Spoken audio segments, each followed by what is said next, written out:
El periodista de la cadena de noticias CNN en español, Fernando del Rincón, arremetió contra la candidata presidencial del correísmo, Luisa González, por no responder sobre su posición con respecto a lo que ocurre en Venezuela. Siendo demócrata y sabiendo la definición y pudiendo identificar regímenes totalitarios y dictaduras, si usted llegara a ser presidenta, ¿qué es lo que tiene Maduro en Venezuela? ¿Lo reconoce como un régimen autoritario, como una dictadura o como una democracia?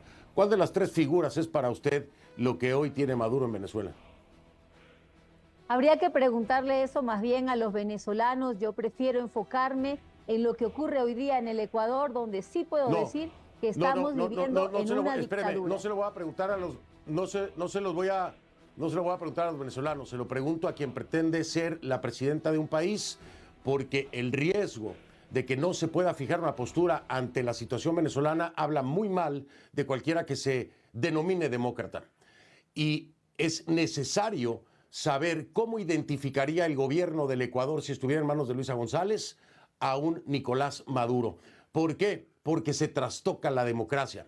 Porque si no se fija postura, se está protegiendo y defendiendo y siendo cómplice de lo que a todas luces no es una democracia. Luisa González, ¿cómo reconocería usted al gobierno de Maduro de ser presidenta y cuál es la postura del Ecuador ante Nicolás Maduro?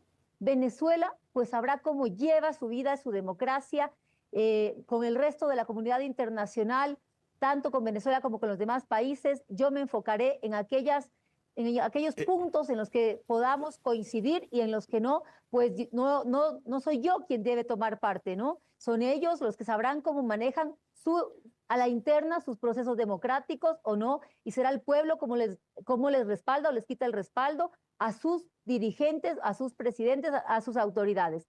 Nosotros partimos del hecho de que en Ecuador se vive una dictadura. Tenemos... Candidata, yo lamento más que se pierda el tiempo de no hablar de Ecuador cuando lo que está en juego aquí es precisamente una democracia.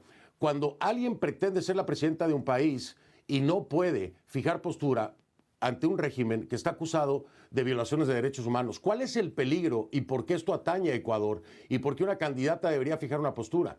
Porque si usted solapa este tipo de comportamiento, si usted solapa unas elecciones cuestionadas, si usted solapa y no fija postura ante violaciones de derechos humanos, ¿qué pueden esperar los ecuatorianos de su mandato?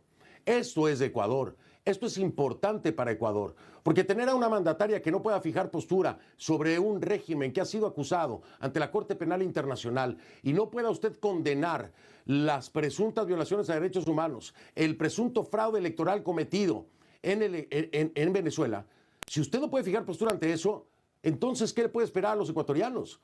Que usted adopte las mismas figuras porque para usted no representan una violación a todas luces de la democracia, siendo una demócrata, de la protección de los derechos humanos, siendo una candidata a la presidencia. Yo lamento mucho que no pueda hacer esto abiertamente y transparentemente. ¿Por qué? ¿Por qué se retiene la definición?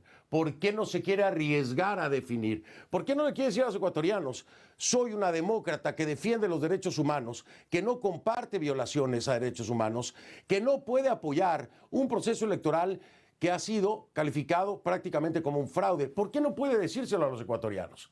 ¿Por qué tiene que esconder una real definición de demócrata que no puede apoyar un proceso electoral que ha sido calificado prácticamente como un fraude? ¿Por qué no puede decírselo a los ecuatorianos?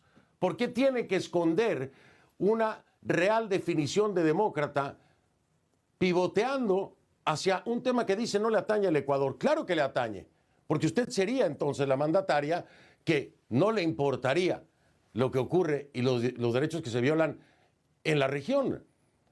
Eso es lo lamentable, candidata.